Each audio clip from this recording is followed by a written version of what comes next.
I am Becca and I am getting baptized today.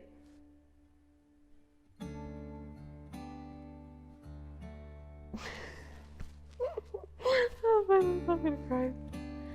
My testimony starts kind of in the last year or two, but if I go back a little bit, I was raised in church, so I was always kind of brought around it. And then in about 3 or 4, a tragic event with my uncles happened, and my dad had no longer started going to church, so that was something really hard. So when my dad stopped going, so did my mom, and a lot of us just stopped going to church in general, and it kind of became pretty hard for all of us because we weren't raised up the way that we kind of wanted to, and it kind of set us back a little bit, and I think it made us have a little bit harder time with accepting Jesus in the church and everything. And with that event that happened, me and my brother were going to church with my cousin who's a pastor, and we were always going there and we were trying to get as much in as we could, and I was always just kind of like following with the group and saying what I was supposed to say and not like accepting faith for my own. Like I knew all the right answers. I knew what I was supposed to say. I knew when I was supposed to stand up. I knew when I was supposed to pray and what I was supposed to just kind of tell everybody.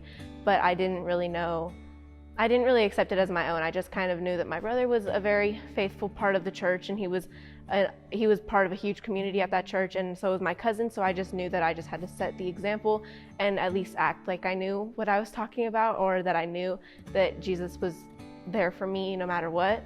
And then before COVID hit, we had came back to FBCC, and me and my mom were coming pretty regularly. My dad was not, which was something super hard for me, which made it a lot harder for me to come. But I came back about August before COVID, and then COVID hit, and I just kind of fell back, and I didn't really accept what was going on in my life, and a lot of tragic events had happened with my anxiety and depression and an eating disorder that I had gotten over elementary, and it just kind of all fell at the same time. And I had a lot of anger towards God, and a lot of not wanting to be here anymore, and a lot of just not feeling like God was real in a sense. And I remember always telling my mom, I don't think I believe anymore, and it really did break her heart. But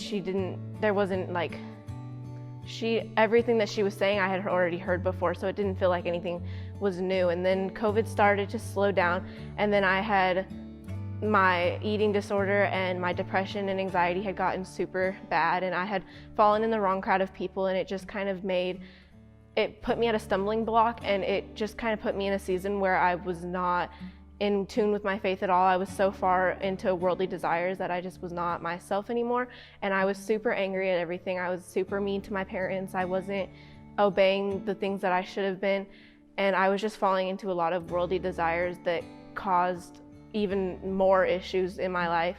And after a few tragic events had happened, I reached back out to the church, and I sent an email to FBCC, just an email like telling kind of my story and what I was going through at the time, and the high school troubles that I was going through and what I was wanting to work on. And then Stephen had reached out to me, and that Sunday, February 28th, I came, and the lesson that was preached was on being born again in Christ, being born new, and how you want to make the changes in big steps and not in small steps. And then I really accepted that, and I went home crying because it was super emotional for me. And I really decided on February 28th that I wanted to make those changes, and I wanted to take those big steps where I could look back and realize that I had taken those big steps and my life had completely turned around. And after that had happened, my life did completely change for the better, and now it's going a lot better. I do still have some times where I kind of feel like I'm going back and leaning back into those old worldly desires, but I know now that my testimony is the most important part of my life now, and my faith in Jesus is also super important for me. And I know that I have Jesus no matter what now, instead of before where I didn't believe that he was always going to be there for me. I am Becca, and I am not ashamed of the gospel.